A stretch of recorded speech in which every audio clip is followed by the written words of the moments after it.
Felix Krause is a student in UCLAN who studies software engineering. He is from Austria. He had been in China before, and in this video, he will talk about his experience and give some useful information to people who want to go travel in China. I was traveling to China last summer with my family for a whole month, and we traveled through various cities. We were in Beijing, in Shanghai, in Hong Kong, in Shenzhen, and in general we had a guide that helped us. So we were picked up on the airport, and the guide helped us come to the hotel and go to nice places to visit. The guide even helped us order us food, and so without the guide it would probably be hard for us sometimes to communicate, and that was really helpful. So the guide in general had inside information about where we should go, what places we should visit, and what's nice to do. And we were generally traveling a lot, so in each city we were only 3 to 5 days, depending on the size of the city usually. And so there were a lot of flights within China, there were a lot of boat rides, and of course cab drives.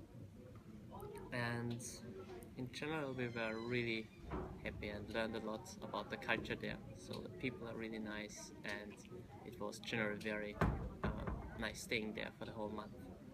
And there were some interesting things. For example, my brother looks quite similar to me, and when we were walking around near sites we were usually asked to take photos with them. So other people from China asked us to take photos with us, which was quite interesting.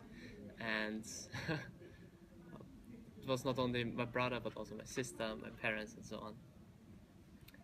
When we were in the hotels or in restaurants, there was usually Wi-Fi provided, so we could still connect with our other relatives and send them pictures.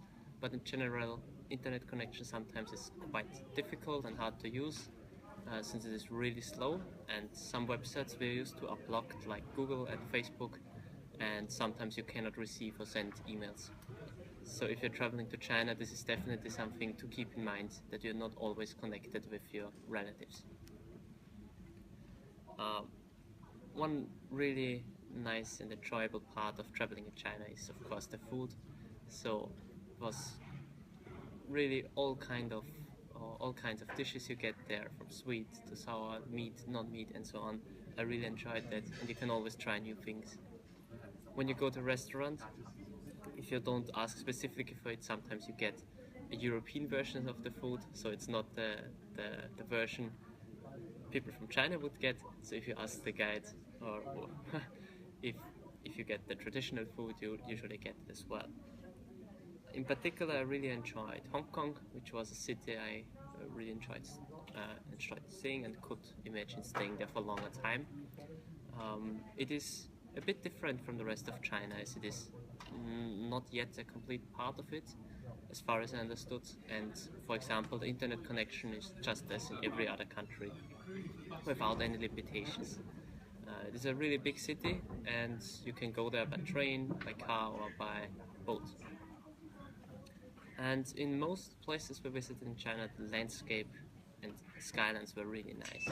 So we were traveling with the car, and we saw some really nice landscapes and took great pictures together. So this was my overall trip description, what we did.